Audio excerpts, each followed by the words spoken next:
Yesterday, we witnessed the Los Angeles Rams take a loss on Monday Night Football versus the Atlanta Falcons. So, the question we got to ask and talk about today is, did Matthew Stafford fumble away the MVP after being in the league in most people's mind? We got to talk about that.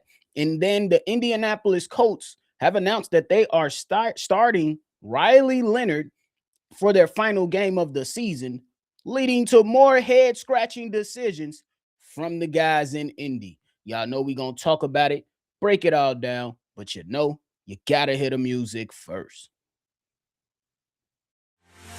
Welcome to your number one spot for all NFL news and content, NFL Central.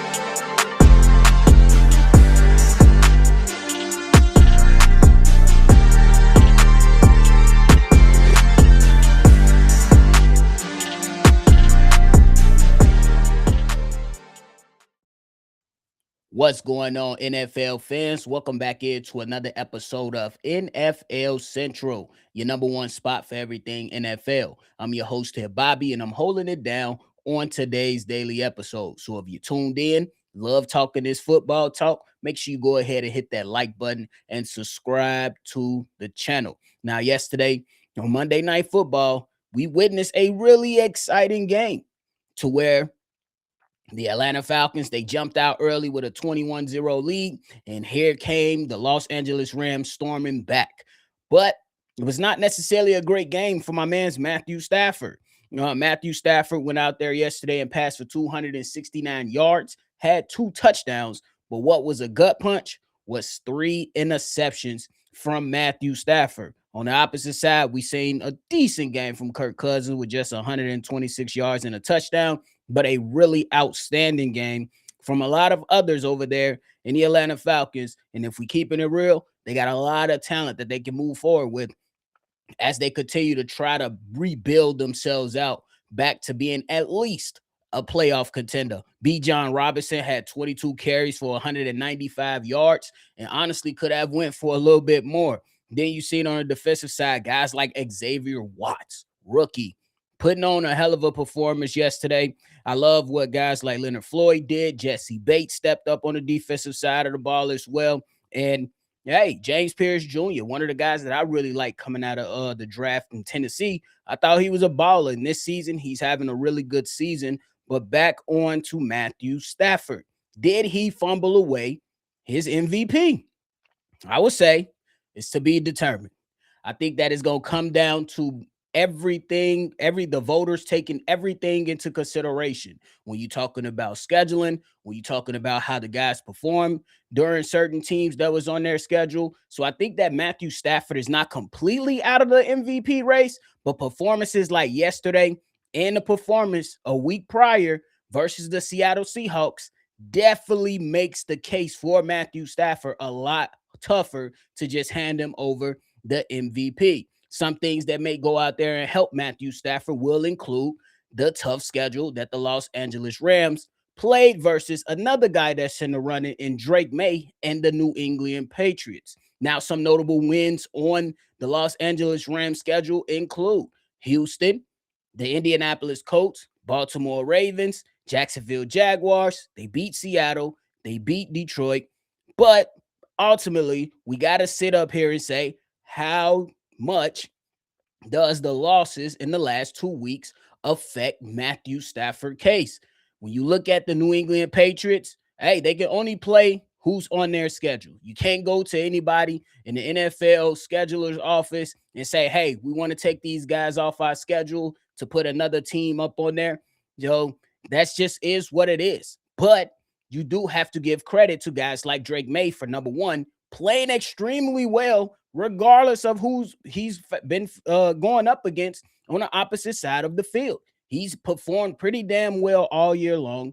Definitely had some hiccups here and there. Same could be said for Matthew Stafford. So we got to go out there. We got to keep it a buck with it. I still say, if you asking me today, I still think that when you think about scheduling, when you think about some notable wins, when you look at production throughout the entire season, I still believe that Matthew Stafford has a strong case to win his first MVP in his career. Now, it's all up in the hands of the voters. Now, do they feel like he's the golden child and he's well deserving of this award? We'll see. Or do you want to give it to the new fresh blood that's out there in Drake May, has been leading this New England Patriots team to some success early in his tenure with this new head coach and Mike Vrabel? So it's definitely something to think about, something that we're going to keep our eyes on. I don't necessarily think that Matthew Stafford fumbled the MVP case away, but it's definitely something that voters will have to consider, especially with the last 2 weeks. Now, if we're going to go out there and say, well, hey, the defense versus the Seattle Seahawks kind of allowed the Seattle Seahawks to get it going, we can make that case. But then the same thing can be said for how the offense didn't do much once the Seattle Seahawks a couple weeks ago started to make their run. And then for the same thing can be said yesterday. The defense, they let some things slip away, but ultimately, if we put in blame and we win how both games went between Seattle and Atlanta, Matthew Stafford had a larger hand in what transpired versus the Atlanta Falcons than what transpired in the Seattle Seahawks. But ultimately, he's a part of both of those losses. So we have to keep those things in consideration, and we'll see what happens. Let me know if you feel like Matthew Stafford fumbled away his MVP. You already said it. I believe he still has a chance to go out there and get it based on scheduling, based on wins. And let's keep it real. Matthew Stafford right now is playing in the toughest division in the NFL right now. Maybe arguably, you could argue the NFC West and the NFC North, but I'm going to go ahead and give it to the better teams in the NFC West over the NFC North, at least as it currently stands today. Now let's switch on over and talk about the Indianapolis Colts. The Indianapolis Colts, man, they had a hell of a start to the season, and it really, really sucks on how their season has gone up into this point. The Indianapolis Colts was one of those teams that were running wild. They had Daniel Jones on their side, and they were doing pretty damn well for themselves up until injuries start to happen. And if we keeping it real, it's a part of the game. But some of the best coaches still know how to adjust. But it's hard to adjust when you don't have a quarterback to go out there and distribute the football.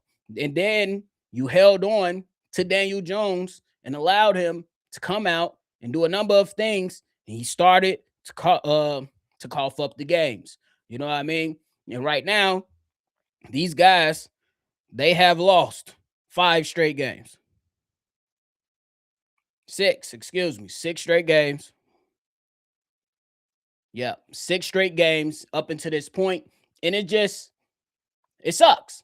But the number one thing is that these guys are now making another head-scratching decision. These guys, the Colts' decisions up until this point leave you wondering who's making the decisions and why are you making said decisions? They still tried to salvage their season, but let's keep it real. Everybody knew that Philip Rivers was not going to come in and suddenly help them make the playoffs. It was a fun story to see, but it was not the decision that was necessary for the Indianapolis Colts. We'll get back to that. The decisions up until this point for the Indianapolis Colts have me pausing and wondering what is going on with the team, simply because, number one, you traded for Sauce Gardner. That was an overpay in my personal opinion. I don't think you make that move unless you're absolutely certain that you can go for the Super Bowl. And I don't think that there was enough information on Daniel Jones at the time of that trade to say, hey, let us get Sauce Gardner. Then what happened and what transpired is Daniel Jones goes down. He has a fractured leg. You still send him out there to play with nobody out there to come up there and cover up and help. And now he has a torn Achilles. Then you call up 44-year-old Philip Rivers, and what has that done for you? And instead of starting Riley Leonard in place of Philip Rivers to see if you have a solution to move forward with, you waited till week 18 to play Riley Leonard? Makes no sense. And then let's just say, for the sake of discussion, that Riley Leonard for the Indianapolis Colts comes out in week 18 versus the Houston Texans, not necessarily win, but has a solid performance. Now you really have to consider some of the decisions that have been made up until this point, because I think Phillip Rivers was a great story. Phillip Rivers, it was good to see a 44-year-old come off the couch and give this team a chance. But he still doesn't solve the problems for next year.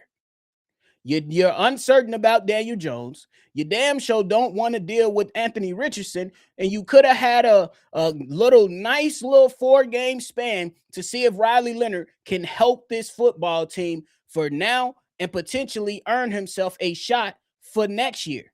Now you're back to square one. Quarterbackless in Indianapolis for the Indianapolis Colts. You don't make sense. It just did not make sense. Guys, sometimes when we talk about football, we like to overcomplicate stuff. And that's just what it was. My only question is for the Indianapolis Colts is, Riley Leonard been around this team the entire season. What was the preparation to get him in there to not maybe be how Daniel Jones started the season, but to give you something similar to what Phillip Rivers gave you in his 3 games that he played? What that has me questioning the preparation of the Indianapolis Colts coaching staff. And why was it was a desperate ass move to go out there if you're the Indianapolis Colts to call Phillip Rivers for the sake of these 3 games, when you could have scanned the market, brought in a backup, and gave Riley Leonard a shot. Again, I respect everything Phillip Rivers did. It was good to see. He was out there throwing some really solid passes. Nothing spectacular, nothing really, really great.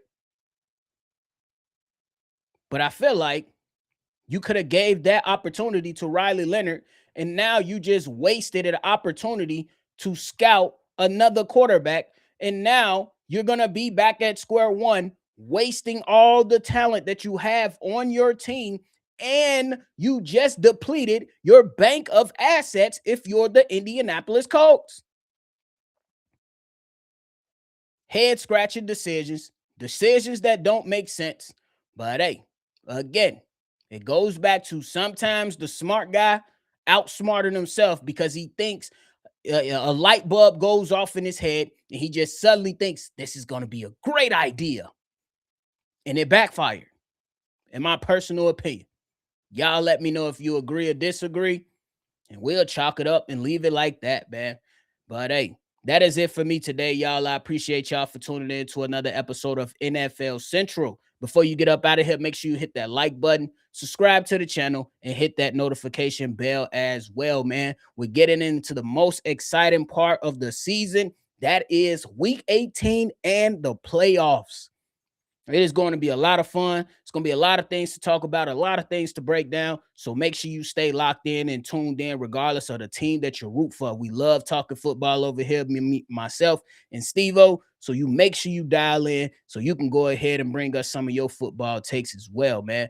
But hey, appreciate y'all. Thank y'all for tuning in. Y'all already know. I'm going to catch y'all on the next one for sure. Peace.